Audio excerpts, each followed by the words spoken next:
важных направлений деятельности администрации района и отдела образования является организация охраны сооружений и территории образовательного учреждения с целью защиты обучающихся и персонала от преступлений против личности и имущества. Понятие охраны образовательного учреждения включает в себя вопросы обеспечения пропускного режима на территорию и зданий школы, которые у нас есть в 5 школах нашего района. Инженерно-технического оснащения охранной деятельности по обеспечению безопасности образовательного учреждения. Пропускной режим зданий школы осуществляет дежурный администратор школы. В основном в Хунзарском районе 38 образовательных учреждений, из них в 5 школах есть пропускной режим. В остальных школах пропускной режим зданий школ осуществляет дежурный администратор школы. При приходе утром в школу ежедневно дежурный администратор, классный руководитель дежурного класса, учащиеся школы не могут покинуть здание во время учебного процесса без особого разрешения классного руководителя или дежурного администратора. Прошлого учебного года запрещен вход в школу любых посетителей, если они отказываются предъявить документы, удостоверяющие личность и объяснить цель посещения. Все посетители регистрируются дежурным администратором в журнале регистрации посетителей образовательного учреждения с указанием реквизитов документа, удостоверяющих личность посетителя в цели прихода. Здания школы оснащены, в первую очередь, все школы оснащены видеокамерами внешними, система противопожарной сигнализации, практические мероприятия по предотвращению актов терроризма в образовательных учреждениях и на ее территории. Подвальные и подсобные помещения содержатся в порядке ежемесячной акции комиссионной проверки. Постоянный состав образовательных учреждений прибывает на свои рабочие места за 10-15 минут до начала занятий с целью проверки их на предмет наличия посторонних и подозрительных предметов. Ежедневно заместитель директора по обеспечению безопасности проверяет территорию школы на предмет безопасности. Размещены стенды правила поведения при угрозе возникновения террористических актов, разработаны инструкции действия сотрудников и учащихся при обнаружении предметов, похожих на взрывное устройство, действия сотрудников, учащихся при поступлении угрозы террористического акта по телефону, действия сотрудников и учащихся при поступлении угрозы террористического акта в письменном виде, правила поведения при захвате террористами заложников, рекомендации должностному лицу по предотвращению террористических актов, рекомендации должностному лицу при получении угрозы о взрыве, рекомендации должностному лицу при обнаружении предмета, похожего на взрывоопасный, инструкция по ведению телефонного разговора при угрозе взрыва. В школах проводятся внеплановые инструктажи по антитеррористической защищенности школы, внеплановый инструктаж при проведении массовых мероприятий в школе, такого рода, как последний звонок, выпускные первых классов и выпускные вечера. Показателем работы по соблюдению норм охраны труда и техники безопасности является отсутствие несчастных случаев среди персонала и обучающихся. В целях обеспечения антитеррористической безопасности и недопущения диверсионно-террористических актов в местах массового пребывания людей в образовательных учреждениях проведены следующие мероприятия. Работает система видеонаблюдения, как я только что озвучила, проводились инструктажи обучающимся сотрудниками образовательных учреждений по мерам безопасности в случае возникновения чрезвычайных ситуаций. Оформлены все стенды, где имеется необходимая информация с номерами телефонов и инструкциями по действиям при возникновении пожара и других чрезвычайных ситуаций. Уголки безопасности в учебных кабинетах. Также оформлен паспорт безопасности в каждом образовательном учреждении, дошкольных образовательных и в среднеобразовательных школах. Проведены ежедневно контроль по обеспечению безопасности школы и прилегающей территории с целью своевременного обнаружения и предотвращения опасных проявлений и ситуаций, внесения записей в специальном журнале. Приняты необходимые дополнительные меры по ограничению допуска посторонних лиц в школу. Проверены и приведены в порядок подвальные помещения. Это исключительно в нескольких школах, где есть подвальные помещения. Регулярно проводятся проводились инструктажи с педагогическим и техническим персоналами и учащимися. Обеспечена оперативная связь с районным отделением внутренних дел.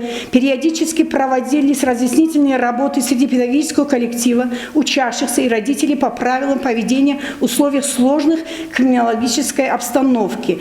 В праздничные дни, дни каникул организовывается дежурство представителей администрации школы и участковым РОВД. В настоящее время, к началу учебного года, тревожными кнопками обеспечены все 38 образовательных учреждений, 39 дошкольных образовательных учреждений, 5 учреждений доп. Образования, а металлодетекторы выданы во все школы и сады.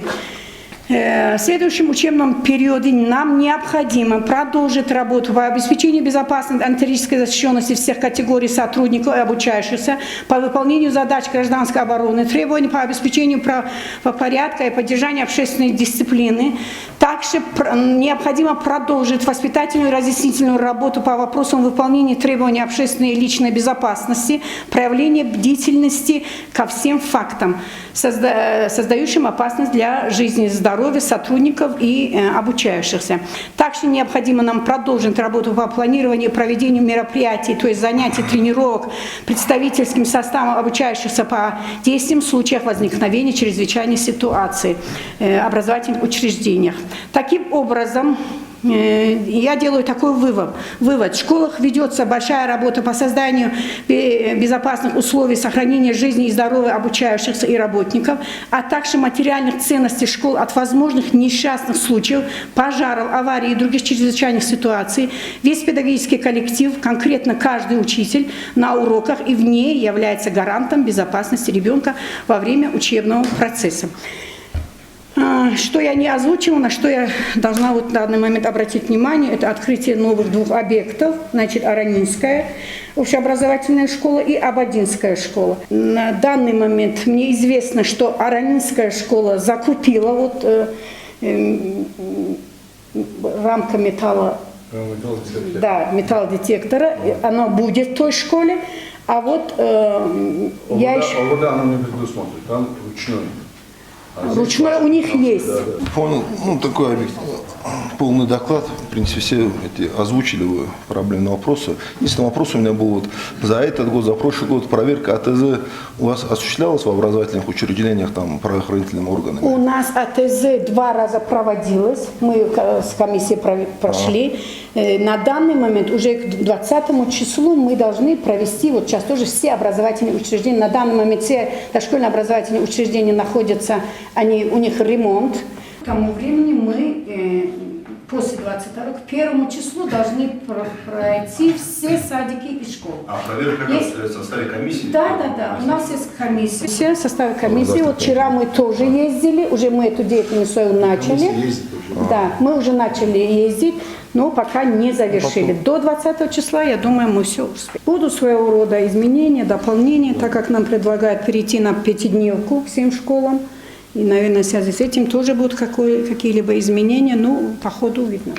Перейдем к следующему вопросу. Слово представляется представителю Совета МАМ Кунзасского района по вопросу об организации контроля исполнения требований к антитеррористической защищенности объектов религиозных образовательных учреждений и культовых объектов, их категорирования и паспортизация. К сожалению, сегодня имам не смог присутствовать, вместо него представитель.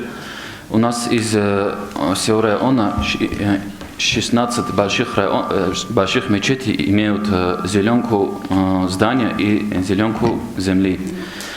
Основным вопросом в прошлый раз было то же самое паспортизация этих больших мечетей. Благодаря работникам администрации имам сам сказал, чтобы выразил огромную благодарность. Нам вот в Хунзасской джума мечети мы сделали паспорт безопасности, опять же повторяюсь, благодаря работникам администрации. И следуя этому примеру и беря этот паспорт безопасности за образец, мы будем дальше в этих 16 мечетях сделать паспорт безопасности.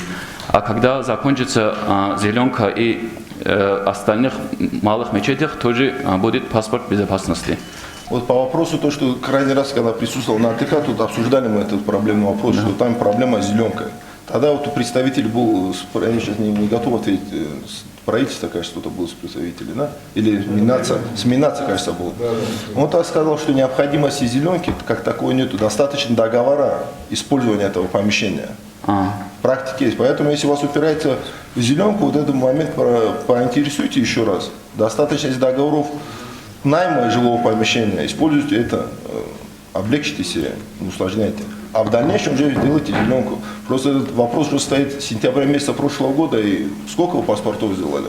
Насколько я знаю, мне один паспорт показывали. Один уже есть, на основании этого, ну, дальнейшее будет тоже. Да, это вот центральный мечеть Хунзах. Да. И то он там не подписан, просто проект подготовлен. Поэтому облегчите себе. И предлагаю вот сделать конкретно, у нас есть в администрации выделенный человек, который занимается этим паспортизацией религиозных учреждений.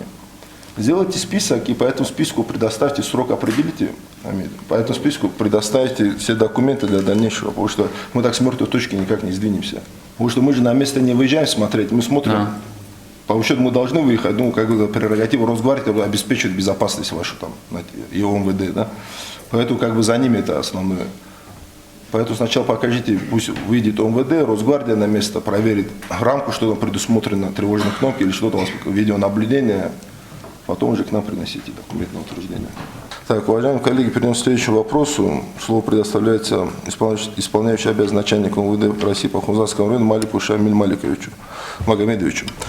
Вопрос о мерах по обеспечению общественной безопасности в местах массового пребывания людей и усилению антитеррористической защищенности в период проведения 9 сентября мероприятий в рамках празднования столетия со дня рождения Расула Гамзатова. Уважаемые участники, по вопросу о мерах по обеспечению общественной безопасности в местах пребывания людей и усилению антитеррористической защищенности в период проведения 9 сентября мероприятий в рамках празднования столетия со дня рождения Расула Гамзатова. Там ключевое слово в этом вопросе – это безопасность. Я вот вкратце скажу именно на что сейчас будем акцентировать внимание, как будем эту работу организовать. Именно в праздновании столетия со дня Расула Гамзатова будут задействован весь личный состав нашего отдела, будут привлечены дополнительные силы из других территориальных отделов, также будут запрошены силы СОК, которые у нас дислоцируются в Шамилькале, поселке Шамилькала и в Цумадинском районе. При необходимости уже по согласованию, по утверждению, после того, как будут утверждены и мероприятия, и план мероприятий, дополнительно уже по необходимости будут задействованы и запрошены другие силы с учетом складывающейся уже и ситуации, и запланированных мероприятий.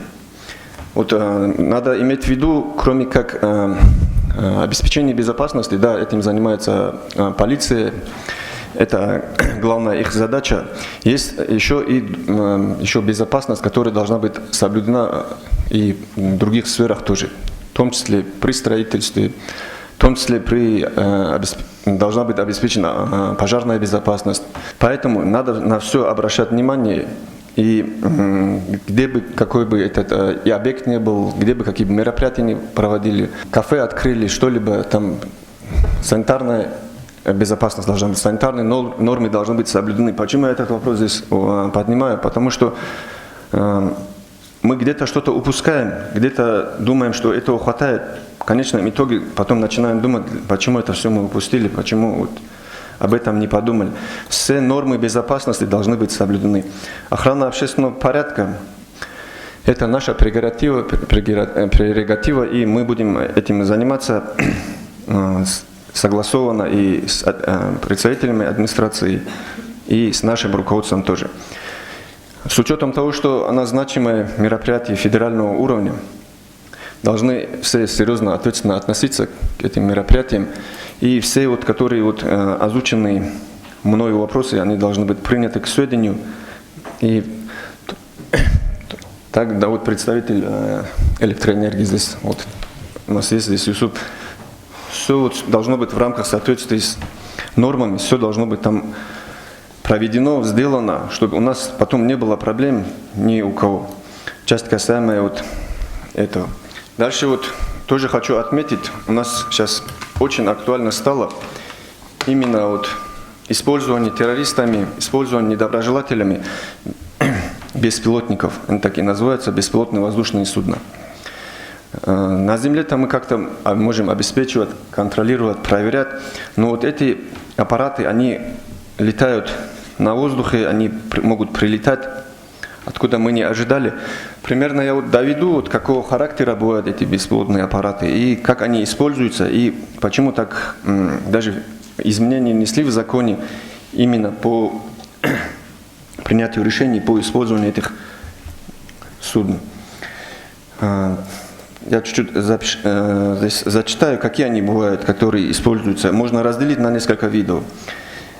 Беспилотные воздушные судна, операторы, ведущие видеосъемку для создания пропагандистских и съемок и всего остального. Они это могут любые наши недочеты фиксировать, в последующем уже это все публиковать и представить нас, как говорится, в худшем виде вот, на публику. Беспилотные разведчики, ведущие с воздуха наблюдение и видеосъемку в разведывательных целях. Тоже мы все прекрасно понимаем, для чего они могут быть использованы и будут получать данные после того, как могут уже осуществлять диверсии в тех или иных направлениях, где мы уже чуть-чуть ослабили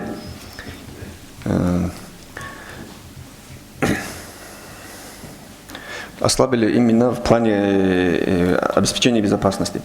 Беспилотники, корректировщики огня, это все вот, она актуальна, это все используется. Многие научились этим пользоваться и использовать это на практике. Поэтому это, нам необходимо именно в этом направлении тоже обращать особое внимание. Есть даже беспилотники, которые, так они и называются, бомбардировщики, сбрасывающие взрывные устройства с воздуха. Есть беспилотники, дроны, камикадзе, шахиды называются, используемые для поиска и уничтожения цели. Есть они кустарно произведенным образом, которые используются. Я сейчас примерно вот законодательство, как это все, порядок использования, доведу до вас, чтобы вы на это обращали внимание. В соответствии с пунктом 5 статьи 32 Воздушного кодекса Российской Федерации от 19 марта 1997 года, номер 60, федеральный закон, воздушное судно, управляемое и контролируемое в полете пилотом, находящийся вне борта такого воздушного судна, внешний пилот, вот именно так и вот характеризуется этот федеральный закон. Самовольное использование лицом воздушного пространства является нарушением действующего законодательства, за которое предусмотрена административная и уголовная ответственность. В Кодексе Российской Федерации об административных правонарушениях это глава 11 «Административные нарушения на транспорте». В частности, ее статьи 11.4 «Нарушение правил использования воздушного пространства» и статья 11.5 «Нарушение правил безопасности эксплуатации воздушных судов». Частью 2 статьи 11.4 КоАП за нарушение правил использования воздушного пространства лицами, не наделенными в установленном порядке правом на осуществление деятельности по использованию воздушного пространства, если это действие не содержит уголовно наказуемого деяния, влечет наложение административного штрафа на граждан в размере от 3000 до 5000 рублей. Это на граждан, когда вот граждане это все используют. На должностных лиц от 30 тысяч до 50 тысяч рублей. На юридических лиц от 300 до 50 тысяч рублей. Или административное приостановление деятельности на срок до 90 суток.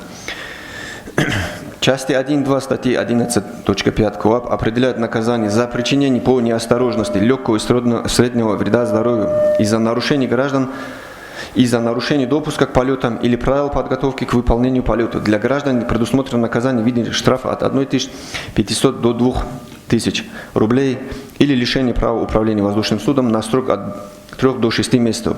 При причинении легкого вреда здоровью от 2000 до 2500 рублей или лишение права управления воздушного судна на срок до 1 года при причинении среднего вреда здоровью. Также частью 5 статьи 11 полет на непоставленном на учет беспилотное воздушное судно наказывается штрафом от 2000 до 2500 рублей и лишение права управления воздушным судном на срок до 1 года. Вот эта мера безопасности, которая вследствие которого может принести увечья здоровью, это тоже нам необходимо предусмотреть. именно где разрешат использовать. В любом случае мы прекрасно знаем, что вот для осуществления видеосъемок мы используем вот именно вот этот, как бы она ни называлась, вот это квадрокоптер, вот это беспилотное воздушное судно, вот, мы ее используем. И как это все, нам необходимо основной сообщать, где будет находиться оператор, где он будет находиться, пункт управления этим беспилотным аппаратом. Мы это должны знать, и оттуда мы должны это контролировать. В Уголовном кодексе Российской, это статья 271.1, нарушение правил использования воздушного пространства Российской Федерации. Если при нарушении воздушного пространства мы сами прекрасно понимаем, что могут летать и другие не беспилотные воздушные судна в этом воздушном пространстве, и при столкновении, при маленьком даже вот столкновении, к чему это все может привести. Поэтому это все должно быть заранее нами уже согласовано. В соответствии со статьей вот, именно вот 271.1 Уголовного кодекса использование воздушного пространства Российской Федерации без разрешения в случаях, когда такое разрешение требует в соответствии с законодательством Российской Федерации, если это деяние повлекло по неосторожному причинению тяжкого вреда здоровью или смерть человека, наказывается лишением свободы на срок до 5 лет с лишением права занимать определенные должности или заниматься определенной деятельностью на срок до 3 лет. Тоже деяние, повлекшее по неосторожности смерть двух или более лиц, наказывается лишением свободы на срок до 7 лет. Даже по неосторожности, вот, в основном здесь будет и квалифицироваться. Лишение права занимать определенную должность или заниматься определенной деятельностью на срок до 3 лет. И зон ограничения полета воздушного пространства над местами проведения публичных мероприятий, официальных, вот, и в нашем случае именно вот мероприятий, посвященные столетию Расула Гамзата, а также охранных мероприятиях, проводимых в соответствии с федеральным законом о государственной охране. Озвучу, как надо реагировать, какие действия надо выполнять при обнаружении беспилотных судов. Необходимо сообщить ближайший отдел полиции. Принять меры по удалению граждан, сотрудников с места предполагаемого приземления или падения этих беспилотных воздушных судов. Организовать обнаружение и задержание внешнего пилота. Это кто управляет данным судном. Устанавливать личность. Вот еще хочу довести. Потребовать предъявить документы на беспилотное воздушное судно они подразделяются менее 30 килограммов и более 30 килограммов. Здесь есть вот разрешительные документы вот, на менее 30 килограммов, которые это страхование гражданской ответственности, свидетельство о постановке на учет беспилотного воздушного судна. Более 30 массой, 30 килограммов и более, свидетельство о государственной регистрации, разрешение на использование воздушного пространства, полис страхования гражданской ответственности, сертификат летной годности, свидетельство внешнего пилота. Именно кто управляет этим судном. Если менее 30 килограмм, это нам хватает именно, чтобы она была зарегистрирована. Для того, чтобы они могли использовать. Вот раньше эти средства не использовались. Это всего не было. Сейчас уже мы сами видим, где их используют обычно. Даже актуально стало вот при проведении специальной военной операции.